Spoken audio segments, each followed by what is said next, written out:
વડોદરાના railway station પર ઈ vehicle સેવા સામે કુલીઓનો વિરોધ. સમાધાન બાદ 12 કુલીઓને રોજગાર મળશે.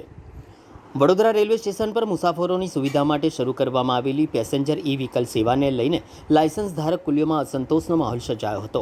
પ્લેટફોર્મ પર શરૂ કરાયેલી ઈ રિક્ષા સેવાના કારણે કુલીઓના રોજગાર ઉપર અસર થતી હોવાનો આક્ષેપ કરવામાં આવ્યો છે. રેલવે તંત્ર દ્વારા મુસાફરોને તેમના સામાન સાથે પ્લેટફોર્મ સુધી સરળતાથી પહોંચાડવા માટે ઈ વ્હીકલ સેવા શરૂ કરાઈ હતી. જોકે કુલીઓનું કહેવું છે કે મુસાફરોનો સામાન ઉંચકવાનું તેમનું મુખ્ય આવકનું સાધન છે અને હવે મુસાફરો સીધા ઈ રિક્ષાનો ઉપયોગ કરતા હોવાથી તેમની આવકમાં ઘટાડો થઈ રહ્યો છે. આ મુદ્દે કુલીઓએ રેલવે તંત્ર સમક્ષ રજૂઆત કરી વિરોધ પણ નોંધાવ્યો હતો. બાદમાં રેલવે અધિકારીઓ અને કુલી એસોસિએશન વચ્ચે બેઠક યોજાઈ હતી, જેમાં સમાધાનના પ્રયાસો હાથ ધરાયા છે.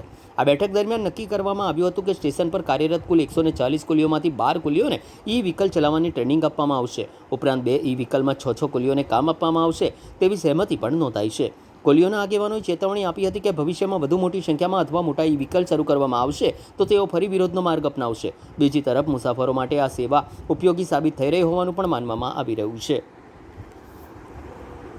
તકલીફ તો પડે, પણ આ લોકો અમારે તો એની માટે આંદોલન હતું કે અમારે આજે આ વ્હીલચેર આવી જાય, કાલ ઉઠીને પેલી સામાનવાળી બી ગાડી આવી શકે છે.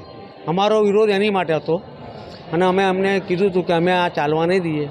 ત્યાર પછી બી અમારી જોડે થોડી એ ડિસ્કસ થઈ અને એમાં અમારા 12 માણસોનું અમારું એગ્રીમેન્ટ થયું ત્યાં આગળ કે તમારા માણસો આ ગાડી ચલાવશે.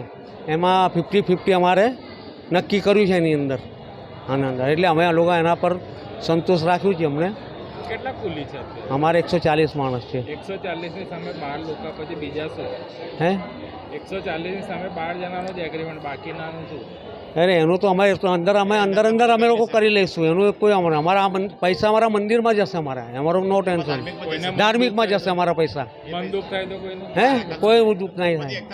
બધી વાત થઈ અમારી સાહેબ જોડે, સિનિયર ડીસીએમ જોડે વાત થઈ ગઈ, ડીસીએમ સાહેબ જોડે વાત થઈ ગઈ, દિયારામ સાહેબ જોડે વાત થઈ ગઈ, એમએલએ સાહેબ જોડે વાત થઈ ગઈ.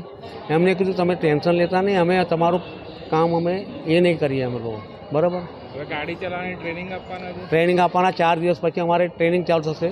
6 માણસના નામ લખશે અને ટ્રેનિંગ આપશે વારા ફરતી. તમે વિરોધ કર્યો તો લોલીપોપ નહીં આપે? ના, લોલીપોપ નહીં આવે. અમારો વિરોધ મેં શું કહું છું તમને, આજે આ વ્હીલચેર આવી છે, ત્યાર પછી સામાનની બી ગાડી આવી શકે છે. અમારે એ ગાડી ન આવવાનો વિરોધ, સમજ્યા? કે આ ગાડી આવી છે એટલે પેલી ગાડી આવવાની છે નક્કી. એટલે અમે એની પહેલાં અમે લોકોએ આ વિરોધ કર્યો. અમે લોકો એક તરફે તમે અંદર ખાને વિરોધ તો ચાલુ જ છે. ચાલુ જ છે અમારો. શું નામ તમારું? રાજુભાઈ શંકરભાઈ ઠાકોર.